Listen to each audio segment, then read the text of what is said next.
Dear students, welcome to digital learning platform of Department of College Education.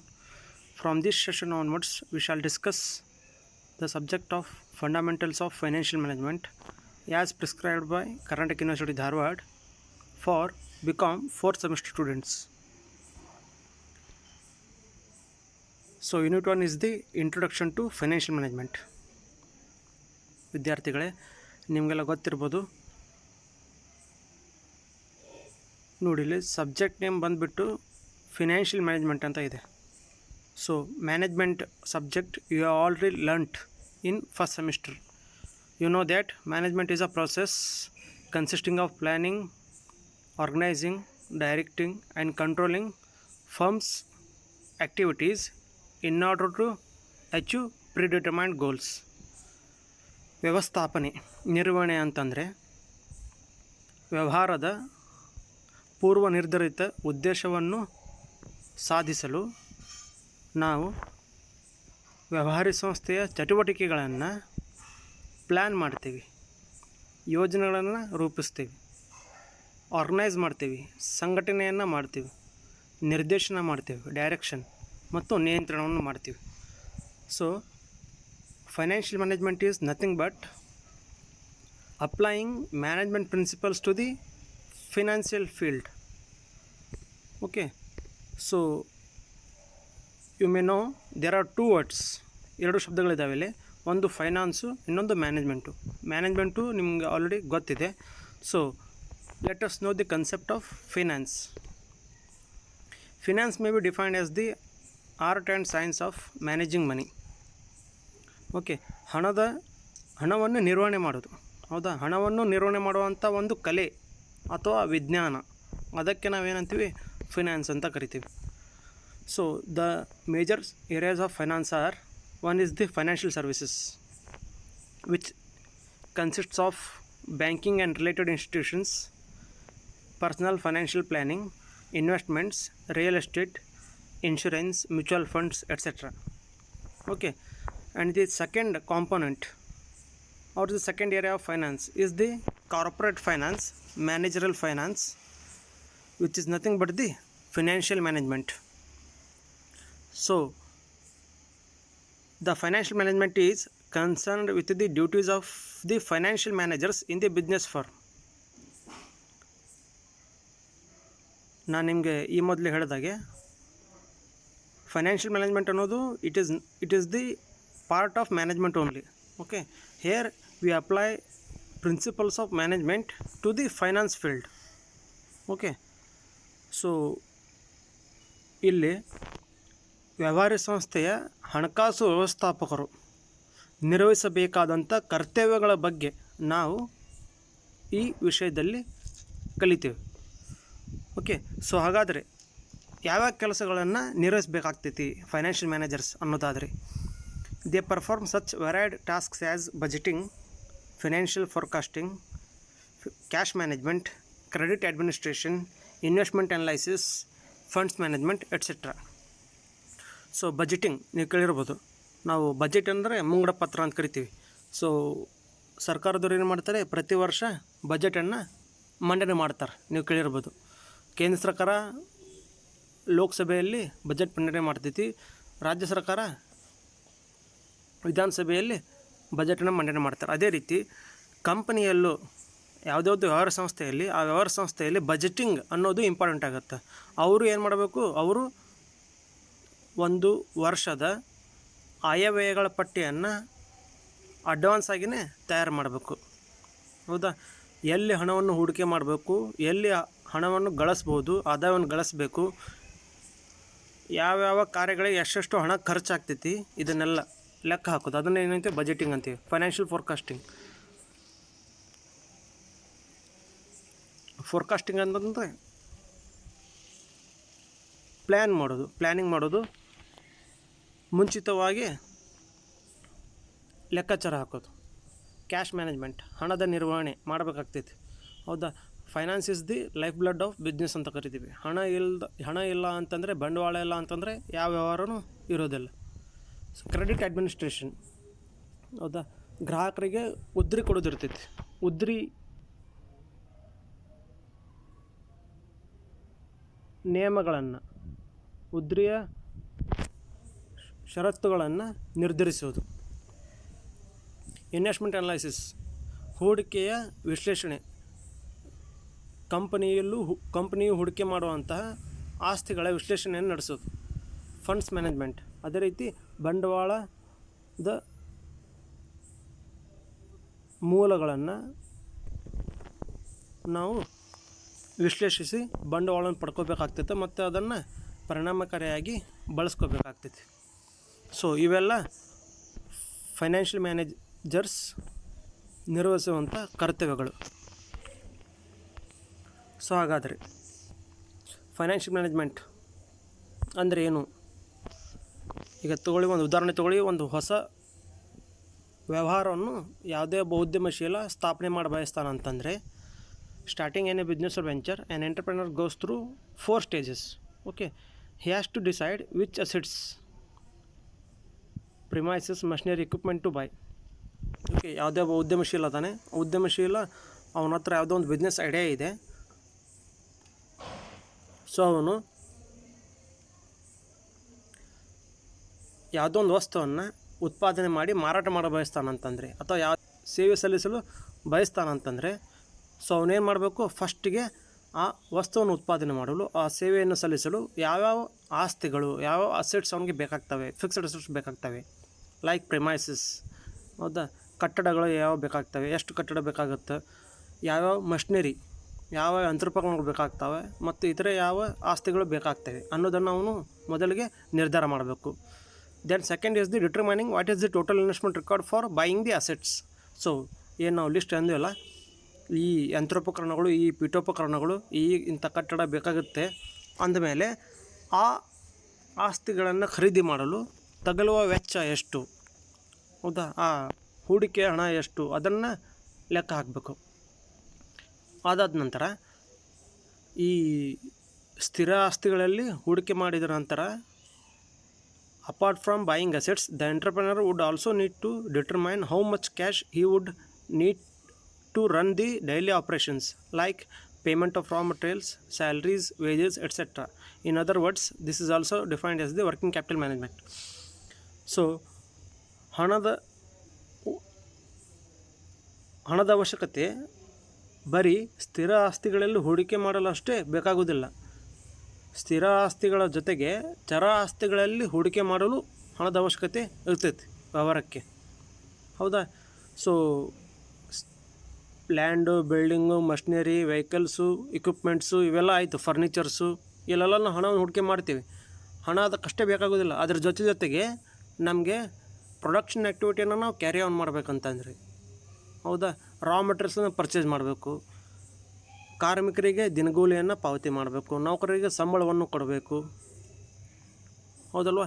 So to carry on day to day operations, to carry on business operations, we need finance, we need cash. So ಅದಕ್ಕೆ ಎಷ್ಟು ದುಡ್ಡು ಬೇಕು, what is the requirement of capital for the current assets, ಅದನ್ನು ನಾವು ಲೆಕ್ಕ ಹಾಕಬೇಕಾಗತ್ತೆ. So ಇದನ್ನು ನಾವು ವರ್ಕಿಂಗ್ ಕ್ಯಾಪಿಟಲ್ ಮ್ಯಾನೇಜ್ಮೆಂಟ್ ಅಂತ ಹೇಳ್ತೀವಿ.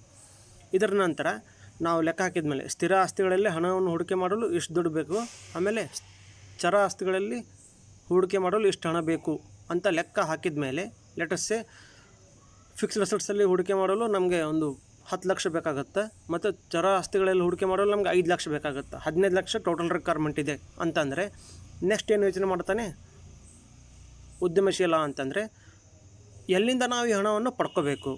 The last stage, 4 stage is the next stage is to decide what all sources does the entrepreneur need to tap to finance the total investment, assets and working capital. The sources could be share capital including entrepreneurs funds, own funds, or borrowing from banks or investment from financial institutions. So 15 lakh ಹಣ ಬೇಕಾಗಿತ್ತಂತಂದರೆ, ಇಷ್ಟು ಹಣ ಬೇಕಾಗಿತ್ತಂತಂದರೆ, ನಾವೀಗ ಈ ಹಣವನ್ನು ಎಲ್ಲೆಲ್ಲಿಂದ ನಾವು ಪಡ್ಕೋಬೋದು, ಉದ್ಯಮಶೀಲ ಎಲ್ಲಿಂದ ಪಡ್ಕೋಬೋದು, ಉದ್ಯಮಶೀಲ ಅವನ ತನ್ನ ಸ್ವಂತ ಹಣವನ್ನು ಹೂಡಿಕೆ ಮಾಡ್ಬೋದು, ಹೌದಲ್ವ, ಸ್ವಂತ ಹಣವನ್ನು ಹೂಡಿಕೆ ಮಾಡ್ಬೋದು. ಇದ್ರ ಜೊತೆಗೆ ಅವನು ಇಲ್ಲ ಅಂತಂದರೆ ಬ್ಯಾಂಕ್ನಿಂದ, ಹಣಕಾಸು ಸಂಸ್ಥೆಗಳಿಂದ ಸಾಲವನ್ನು ಪಡ್ಕೋಬೋದು, ಓಕೆ. ಅಥವಾ ಅವ ಕಂಪನಿಯನ್ನು ಸ್ಥಾಪನೆ ಮಾಡ್ತಾನಂತಂದರೆ ಅವ ಡಿಬೆಂಚರ್ಸನ್ನು ಇಶ್ಯೂ ಮಾಡ್ಬೋದು, ಹೌದಾ.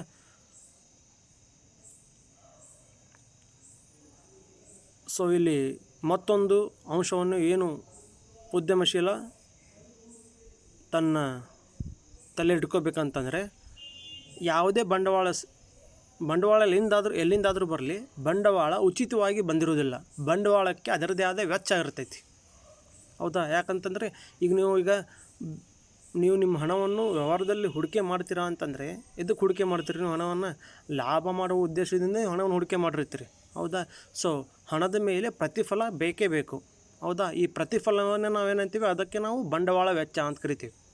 Okay, while deciding how much to take from each source, the entrepreneur would keep in mind the cost of capital for each source, like interest or dividend. As an entrepreneur, he would like to keep the cost of capital low. ಹೌದಾ? So ಹಣವನ್ನು ನಾವು ಬ್ಯಾಂಕ್ನಿಂದ ಪಡ್ಕೋತೀವಿ, ಹಣಕಾಸು ಸಂಸ್ಥೆಯಿಂದ ಪಡ್ಕೋತೀವಿ, ಸ್ವಂತ ಹಣವನ್ನು ಹಾಕ್ಸ್ತೀವಿ, ನಾವು ಡಿಬೆಂಚರ್ಸನ್ನು ಇಶ್ಯೂ ಮಾಡಿ ಹಣವನ್ನು ಸಂಗ್ರಹಣೆ ಮಾಡ್ತೀವಿ ಅನ್ನೋದು ಆಯಿತು, ಒಂದು ಕಡೆ ಆಯಿತು. ನಾವು ಹೋಗಿ ಮಾಡೋಕ್ಕೂ ಮುಂಚೆ ನಾವು ಯಾವ ಬಂಡವಾಳದ ಮೇಲೆ ಯಾವ ರೀತಿಯ ಪ್ರತಿಫಲವನ್ನು ಕೊಡಬೇಕಾಗುತ್ತೆ ಮತ್ತು ಪ್ರತಿಫಲದ ಮೊತ್ತ ಹೆಚ್ಚಿಗೆ ಇರುತ್ತೋ ಕಡಿಮೆ ಇರುತ್ತೋ ಅದನ್ನು ನಾವು ವಿಚಾರ ಮಾಡಿ ಉದ್ಯಮಶೀಲ ಏನು ಮಾಡಬೇಕಾಗುತ್ತೆ, ತನ್ನ ವ್ಯವಹಾರವನ್ನು ಸ್ಥಾಪನೆ ಮಾಡಬೇಕಾಗತ್ತೆ. ಹೌದಾ? ಸೊ ನೋಡಿರಿ, ಇದನ್ನು ಹೇಳೋದಾದರೆ ಫೈನಾನ್ಷಿಯಲ್ ಮ್ಯಾನೇಜ್ಮೆಂಟ್ ಅಂದರೆ ಏನು? ಈಗ ಇದನ್ನೇ ಮುಂದುವರಿಸೋದಾದರೆ, thus financial management is concerned with efficient acquisition or financing ಅಂತ ಕರಿತೀವಿ. ಎಫಿಷಿಯೆಂಟ್ ಅಕ್ವಿಜಿಷನ್ ಆ್ಯಂಡ್ ಅಲೋಕೇಶನ್ ಅಂತಂದರೆ investment in assets, working capital etcetera. So financial management is concerned with the efficient acquisition and allocation of funds with an objective to make profit for the owners. Okay, so financial management ಅಂತಂದರೆ ಏನಿಲ್ಲ, ಬಂಡವಾಳವನ್ನು ಯಾವ್ಯಾವ ಮೂಲಗಳಿಂದ ಪಡ್ಕೋಬೇಕು ಮತ್ತು ಪಡೆದುಕೊಂಡ ಬಂಡವಾಳವನ್ನು ಯಾವ್ಯಾವ ಆಸ್ತಿಗಳಲ್ಲಿ, ಸ್ಥಿರ ಆಸ್ತಿಗಳಲ್ಲಿ, ಚರ ಆಸ್ತಿಗಳಲ್ಲಿ ಎಷ್ಟೆಷ್ಟು ಹಣವನ್ನು ಹೂಡಿಕೆ ಮಾಡಬೇಕು. ಹೌದಾ? ಹೂಡಿಕೆ ಮಾಡಿ ಪಡೆದುಕೊಂಡ ಬಂಡವಾಳದ ಮೇಲೆ ಬಂಡವಾಳ ಹೂಡಿಕೆದಾರರಿಗೆ ನಾವೇನು ಮಾಡಬೇಕು, ಲಾಭವನ್ನು ಒದಗಿಸ್ಕೊಡ್ಬೇಕು. ಅವ್ರಿಗೆ ವ್ಯವಹಾರ ಚಟುವಟಿಕೆಗಳನ್ನು ಕೈಗೊಂಡು ಆದಾಯವನ್ನು ಗಳಿಸಿ ಖರ್ಚನ್ನು ತೆಗೆದುಬಿಟ್ಟು ಉಳಿದ ಹಣವನ್ನು ಲಾಭಾಂಶವಾಗಿ ಡಿವಿಡೆಂಡ್ ಆಗಿ ಏನು ಮಾಡಬೇಕು, ಕಂಪ್ನಿಯ ಷೇರುದಾರರಿಗೆ, ಮಾಲೀಕರಿಗೆ ಹಂಚಿಕೆ ಮಾಡಬೇಕು. ಇದನ್ನೇ ನಾವು ಏನಂತೀವಿ, ಫೈನಾನ್ಷಿಯಲ್ ಮ್ಯಾನೇಜ್ಮೆಂಟ್ ಅಂತ ಕರಿತೀವಿ. In other words, the focus of financial management is to address 3 major financial decision areas, namely financing decision, where to get money from, investment decision, where to invest the money, and third one is the dividend decision, how much to distribute amongst the shareholders to keep them satisfied. So financial ಮ್ಯಾನೇಜ್ಮೆಂಟಲ್ಲಿ ನಾವು ಇದನ್ನೇ ಬಂಡವಾಳವನ್ನು ಪಡೆದುಕೊಳ್ಳೋದು, ಬಂಡವಾಳವನ್ನು ಹೂಡಿಕೆ ಮಾಡೋದು. ಹೌದಾ? ಇದನ್ನೇ ನಾವು ಈ ವಿಷಯದಲ್ಲಿ ನಾವು 3 ಪ್ರಮುಖ ಕ್ಷೇತ್ರಗಳಲ್ಲಿ ನಾವು 3 ಪ್ರಮುಖ ನಿರ್ಧಾರಗಳಾಗಿ ನಾವು ಅಧ್ಯಯನ ಮಾಡ್ತೀವಿ ಮುಂದಿನ ಚಾಪ್ಟರ್ಗಳಲ್ಲಿ. ಸೊ ಆ 3 ನಿರ್ಧಾರಗಳು ಯಾವ ಅಂತಂದರೆ, first one financing decision, second one is investment decision, and third one is the dividend decision. Financing decision ಅಂತಂದರೆ ಬಂಡವಾಳವನ್ನು ಯಾವ ಮೂಲಗಳಿಂದ ಪಡ್ಕೋಬೇಕು. ಇನ್ವೆಸ್ಟ್ಮೆಂಟ್ ಡಿಸಿಷನ್ ಅಂತಂದರೆ ಬಂಡವಾಳವನ್ನು ಯಾವ ಆಸ್ತಿಗಳಲ್ಲಿ ಹೂಡಿಕೆ ಮಾಡಬೇಕು ಮತ್ತು ಸ್ಥಿರ ಮತ್ತು ಚರ ಆಸ್ತಿಗಳ ಪ್ರಮಾಣ ಏನಾಗಿರಬೇಕು. ಮತ್ತು ಡಿವಿಡೆಂಡ್ ಡಿಸಿಷನ್, ಇನ್ನೊಂದು ಡಿವಿಡೆಂಡ್ ಡಿಸಿಷನ್ ಅಂತಂದರೆ ಗಳಿಸಿದ ಲಾಭದಲ್ಲಿ ಎಷ್ಟು ಪ್ರಮಾಣದ ಲಾಭವನ್ನು ನಾವು ಷೇರುದಾರರಿಗೆ ಲಾಭಾಂಶದ ರೂಪದಲ್ಲಿ, ಡಿವಿಡೆಂಡ್ ರೂಪದಲ್ಲಿ ಹಂಚಿಕೆ ಮಾಡಬೇಕು ಅನ್ನೋದು. So this is the financial management. Okay, so meaning and definition. Financial management is that managerial activity which is concerned with planning and controlling of firms financial resources. ಹೌದಲ್ವಾ? ಸೊ ನಾವು ಮ್ಯಾನೇಜ್ಮೆಂಟ್ ಅಂದಾಗ ನಾವು general ಆಗಿ ವ್ಯವಹಾರ ಸಂಸ್ಥೆಯ ಎಲ್ಲ ಚಟುವಟಿಕೆಗಳ ಬಗ್ಗೆ ನಾವು ಮಾತಾಡ್ತಿದ್ವಿ. ಹೌದಾ? ವ್ಯವಹಾರದ ಎಲ್ಲ ಚಟುವಟಿಕೆಗಳನ್ನ ಯಾವ ರೀತಿ ಯೋಜನೆ ಮಾಡಬೇಕು, ಯಾವ ರೀತಿಯಾಗಿ ಸಂಘಟನೆ ಮಾಡಬೇಕು, ನಿರ್ದೇಶನ ಮಾಡಬೇಕು, ನಿಯಂತ್ರಣ ಮಾಡಬೇಕು, ಅದು ಮ್ಯಾನೇಜ್ಮೆಂಟ್. ಈಗ ಈ ಮ್ಯಾನೇಜ್ಮೆಂಟ್ ಪ್ರಿನ್ಸಿಪಲ್ಸನ್ನು planning, organising, direction and control, ಇದನ್ನು ನಾವು ವ್ಯವಹಾರದ ಎಲ್ಲ ಚಟುವಟಿಕೆಗಳಿಗೆ ನಾವು ಅನ್ವಯಿಸೋದಿಲ್ಲ. ಇಲ್ಲಿ ನಾವು ಬರೀ ಹಣಕಾಸಿನ ಕ್ಷೇತ್ರದಲ್ಲಿ, ಹಣಕಾಸಿನ ವ್ಯವಹಾರಗಳಿಗೆ ಮಾತ್ರ ನಾವು ಏನು ಮಾಡ್ತೀವಿ, ಹಣಕಾಸಿನ ಸಂಪನ್ಮೂಲಗಳಿಗೆ ಮಾತ್ರ ನಾವು ಯೋಜನೆಯನ್ನು ಮಾಡೋದು, ಸಂಘಟನೆಯನ್ನು ಮಾಡೋದು, ನಿರ್ದೇಶನ ಮಾಡೋದು ಮತ್ತು ನಿಯಂತ್ರಣ ಮಾಡೋದನ್ನು ಮಾಡ್ತೀವಿ. So this is the financial management. It is concerned with acquiring, financing and managing assets to accomplish the over all goal of business enterprise, mainly to maximise the shareholders wealth. So ನಾವಿಲ್ಲಿ ಹೇಳ್ತೀವಿ financial ಮ್ಯಾನೇಜ್ಮೆಂಟನ್ನು ಮಾಡಬೇಕು. ಮಾಡೋದ್ರಿಂದ ಏನಾಗಬೇಕು ಅಂತಂದರೆ, ಮಾಡೋದ್ರಿಂದ share holders wealth maximise ಆಗಿರಬೇಕು ಅಂತ ಹೇಳ್ತೀವಿ ನಾವು. ಹೌದಾ? ಇದನ್ನು ನಾವು ಮತ್ತು ಆಬ್ಜೆಕ್ಟಿವ್ಸ್ ಆಫ್ ಫೈನಾನ್ಷಿಯಲ್ ಮ್ಯಾನೇಜ್ಮೆಂಟ್ ಅಂತ ಒಂದು ಕಾನ್ಸೆಪ್ಟ್ ಬರುತ್ತೆ, ಅಲ್ಲಿ ನಾವು ಹೆಚ್ಚಿನದಾಗಿ ಡಿಸ್ಕಸ್ ಮಾಡ್ತೀವಿ. ಓಕೆ, ಸೊ ಡೆಫಿನೇಷನ್ ಹೇಳೋದಾದರೆ, financial management can be defined as financial management comprises of forecasting, planning, organising, directing, coordinating and controlling of all activities relating to acquisition and application of financial resources of an undertaking in keeping with its financial objective. Okay, so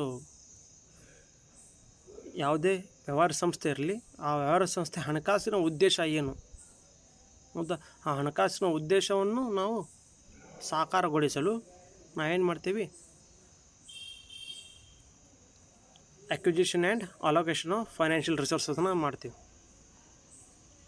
ಹೌದಾ? So this is the meaning and definition of financial management.